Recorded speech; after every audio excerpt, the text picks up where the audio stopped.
Okay, so today is Thursday. I feel awesome today. Yesterday I ate much better than I did yesterday. The only thing that could, potentially that was wrong to eat was someone brought me a nectar, and it was the green something like detoxer. I can't remember the name of it, but in it did have some cucumber. But other than that, things went great for dinner. We had pancakes. I did have some maple syrup on that. Those were amazing. And this morning I had probably not even half of a pancake with just a small layer of almond butter, a thin layer of almond butter. And then I had my green tea with my XCT oil and my Vita Reds. I woke up this morning, had a tiny bit of an ache in my hands, in my joints, but that kind of went away, and it went away quick. Other than that, I feel amazing. I'm way excited. Tomorrow is Friday, and I have the day off, so I'm planning on biking. So yeah, I'm feeling amazing. One other thing that I wanted to show, if I can, just by myself with the camera, is years ago, probably like 20 years ago, I started getting white spots.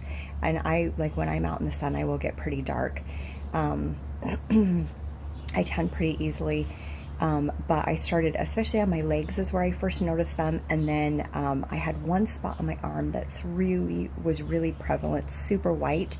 And I was looking at it today because tomorrow we'll be starting our 6th week of the diet. And the spot on my arm has completely changed. Let me see if I can lift up so here's the spot right there. It doesn't look like anything now. Dang it, I don't know that I can do this.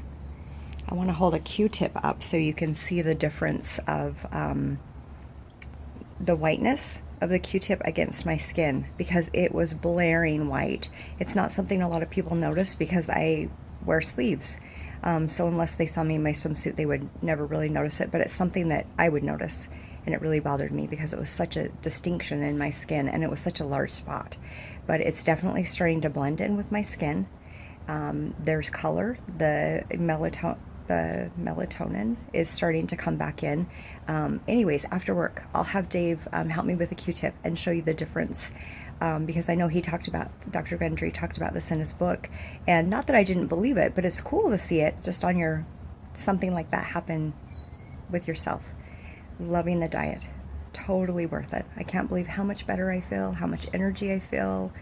My body just feels so much healthier, cleaner, and it's incredible to see all of these changes happening on myself. So hang in there, stick to the plan. That is the best thing. As long as you have a plan of what you're going to eat, you have the stuff on hand, it's going to make it way easier. But hang in there, definitely worth it. Hope you have a great day.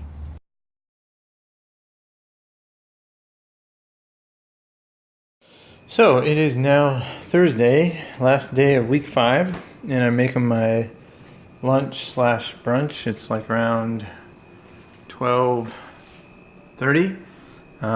Didn't really have anything for breakfast other than just the green tea and the Vita Reds. But I just have some chicken. It's been lasting me about 5 days now. I just had 2 chicken breasts. We just fried up and then lightly seasoned and then just chopped it up, and I've just been keeping it in the fridge, and I just put like a small handful, about 3-4 ounces, and then I've been putting in this salad. So this is just how I make it every day. Is it's super quick. While I throw that on there just at warm, because I like it a little bit warm, I grab maybe a tablespoon and a half, 2 tablespoons of the pesto, and then one of these holy guacamoles, and then I just mix them up. And you can also do this with avocado slices, and just mash them in here, or not even mash them, you can just mix them with the pesto.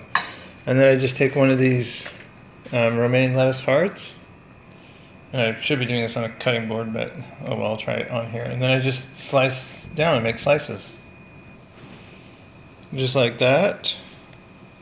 I can't really do this one-handed, so but I just slice a bunch of this off and then throw it in the bowl. I'll do that in a moment.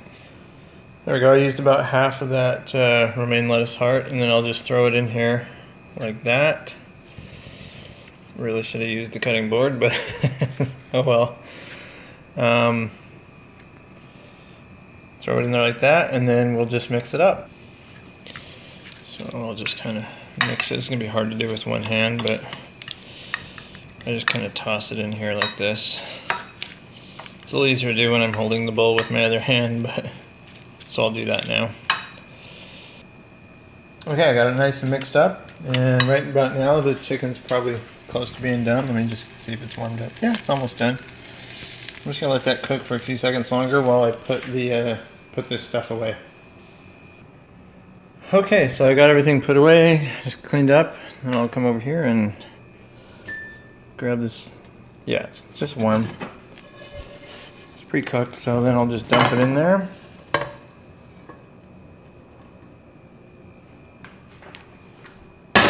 And now I have my, ooh, it's even a little steamy, I like that. Now I've got my chicken sandwich. Well, chicken salad. And this is tasty. So now I'm gonna grab my water, I'm gonna go sit out in the sun. It's a nice, oh, Luna's waiting for me. And I'll catch a few rays. Alright, now of course can't sit out here too long because it's over 100 degrees, but just sitting out here, enjoying the sun, catching some rays. So, this is what I do. It's just for my lunch usually. Try to anyway.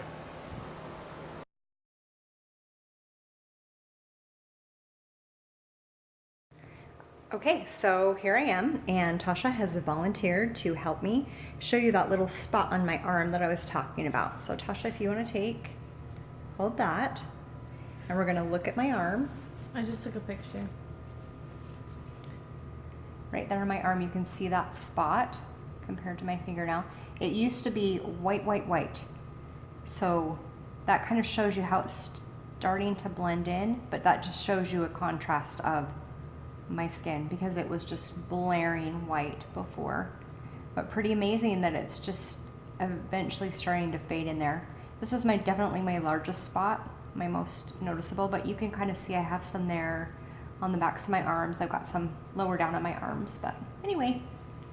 I decided to cook it in here. Usually I do this in the microwave, but I realized that the last few times I've been making these, I have not scraped out the gills, just because I didn't. And so I thought, you know what, this time I'm going to scrape the gills out and try it without the gills, because I know a lot of people don't like that flavor. So I did that, and I think that makes it smokeless too, so that's a good thing. So I was able to cook it right in the pan. I did have the lid on, but yeah, it looks pretty good now. So I'll give it a try without the gills. The preferred way, I guess. All right. So after a few bites, I say, yes, they're really good this way. So I think I'll probably just take the gills out from now on. It does take away a lot of that sort of mushroomy taste to them. And I mean, it still tastes like a mushroom, but I think it's probably a little bit better this way. Yeah, so now I see why everybody does it.